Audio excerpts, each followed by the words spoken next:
Iya, itu kita pasangan saja. Wah, kuncinya apalin rumah-rumahnya dulu. Nanti kalau tidak tahu rumah kasih semuanya enggak, saya mau bolak-balik kayak gimana.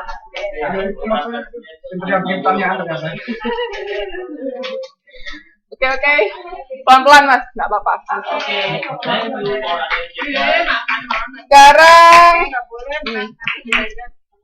Sekarang untuk pengalokasian perolehan dari aktiva jangka panjang, kayak saya bilang tadi, monggo Kak mau makan apa?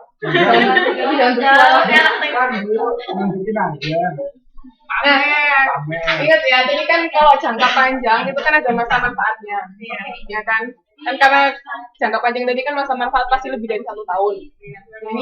Ini cara menghitung depresiasi itu artinya penyusutan. Jadi setiap tahun dia akan menyusut masa manfaatnya. Manfaat dari nilai barang itu akan berkurang atau mungkin depresiasi atau penyusutan.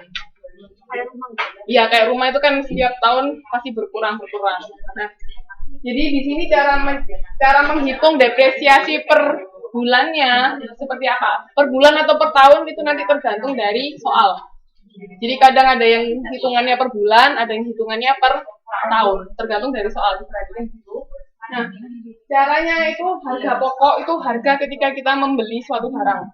Misalnya harga pokok rumahnya 35 juta misalnya. Terus nilai residu itu nilai sisa. Berarti ditaksir masih ada nilai sisa walaupun sudah habis misalnya masa manfaat 30 tahun. Nah, ketika akhir tahun 30 itu masih ada nilai manfaat sebesar misalnya 5 juta. Seperti itu. Itu nilai residu itu nilai sisa. Jadi harga awal kita membeli dikurangi nilai residu atau nilai sisa itu tadi dibagi taksirannya masa manfaatnya berapa lama. Tergantung bulan atau tahun nanti tergantung dari soal. Tapi hitungannya sama aja. Sama. Rumusnya sama, cuman beda itunya aja, tahun atau bulannya. Nah, ini di sini contohnya tanggal 1 Juni membeli 2 buah kendaraan masing-masing dengan harga perolehan 6.500.000. Terus karena masa kendaraan terbatas, maka bagian harga perolehan harus dialokasikan pada bulan Juni. Jadi bulan Juni termasuk dihitung.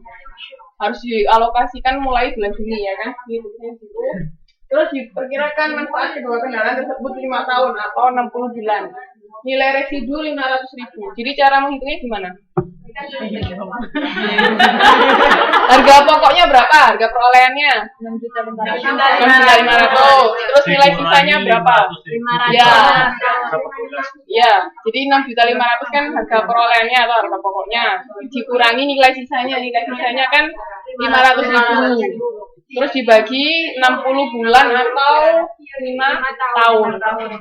Itu nanti ketemu penyusutan tiap bulan atau tiap tahunnya berapa. Paham? Di sini mau ditanyakan nggak cara menghitungnya? Gampang kok.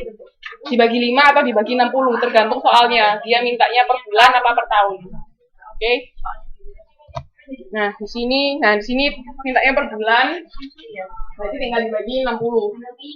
Jadi kan 6 juta dibagi 60 ketemunya per bulan sebesar 100.000.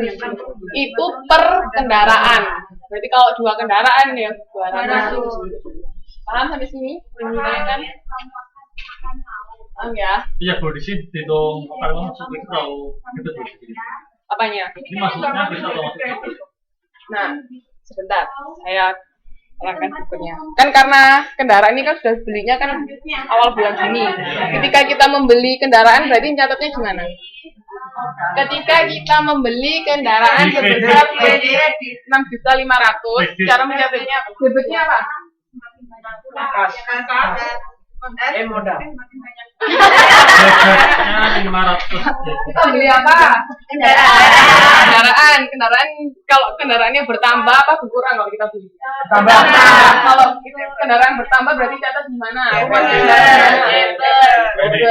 Karena kendaraan termasuk apa?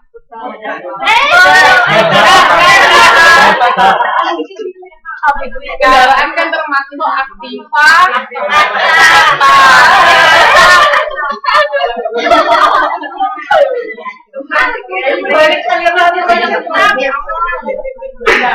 Kan kendaraan kan termasuk aktiva tetap kan pakai di debit. Ketika kita membeli kendaraan, jadi kan nyatanya di debit. debit kendaraan sebesar 6.500.000. Terus kasnya apa? Kasnya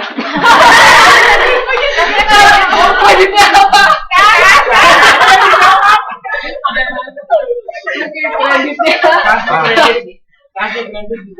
Ya, kasnya di kredit karena kas kita kan berkurang sebesar 6.500.000. Nah, sekarang saya tanya, kalau beli kendaraannya pakai hutang, debetnya gimana? Kredit. Debetnya apa dulu? Hutang. Ternyata di debetnya apa? Kredit.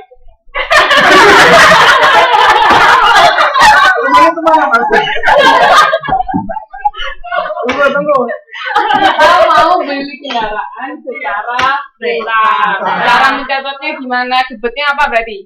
Apa yang bertambah? Utang bertambah. Berarti kalau utang bertambah nyatanya di debet apa kredit? Kredit. Utang Karena berarti bukan. utang bertambah. Berarti kita nyatet di debet apa kredit? Kredit. Ada di utang bertambah.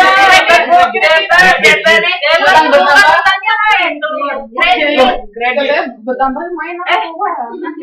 Main apa? Orang masuk. Utang bertambah. Masuk kamu.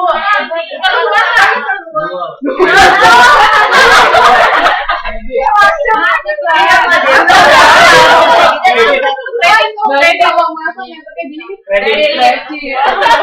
Utang bertambah, berarti kan utangnya masuk. Berarti kan salah jawabannya. Jadi cara berarti kan utangnya di kredit, terus debetnya apa? Ayo loh. Selain utang yang bertambah, apa lagi yang bertambah? Ketika kita beli kendaraan. Berarti yang debetnya apa? Kendaraan. Berarti dua-duanya bertambah. Iya, dua-duanya bertambah. Tambah utang sama tambah. Tambah tua juga.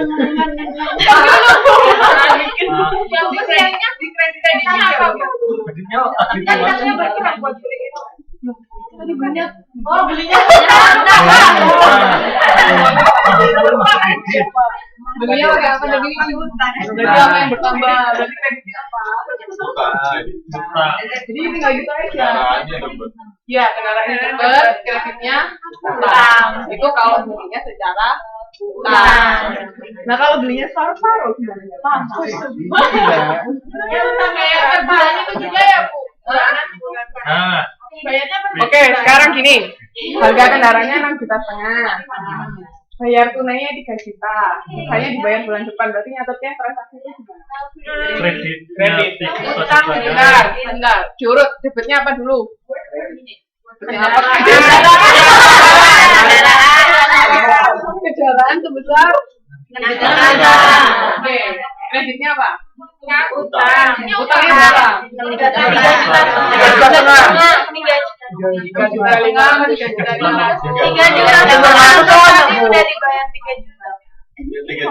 itu dia udah bayar uang muka gitu. Jadi utangnya 3 juta. Nah, terus 3 jutanya masuk apa? Kas. Kredit tulisnya. Iya, jadi kendaraan didebet 6.500.000, ya kan? Terus kita punya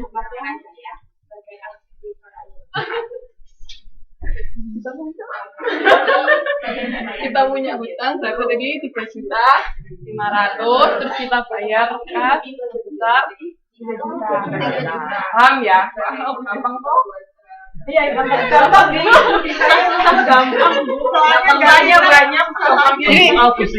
Jadi tinggal pokoknya harus tahu yang bertambah apa, yang berkurang apa, nilainya berapa, udah gitu aja. Kan kalau udah ketahuan, misalnya tadi kan udah tahu kendaraannya bertambah 6,5 juta, itu kan debet. Ya debetnya sudah 6,5 juta, berarti yang harus diperhatikan yang kreditnya, karena kreditnya ada dua tadi, utang sama kas, nominalnya berapa sama berapa, udah gitu aja. Kan yang berkurang kas berkurang kan berarti masuk di kredit, terus utang kita juga bertambah berarti masuk kredit juga. Jadi tahu yang masuk apa, yang keluar apa, nilainya berapa. Itu aja. Itu BP-nya. Bingung kan?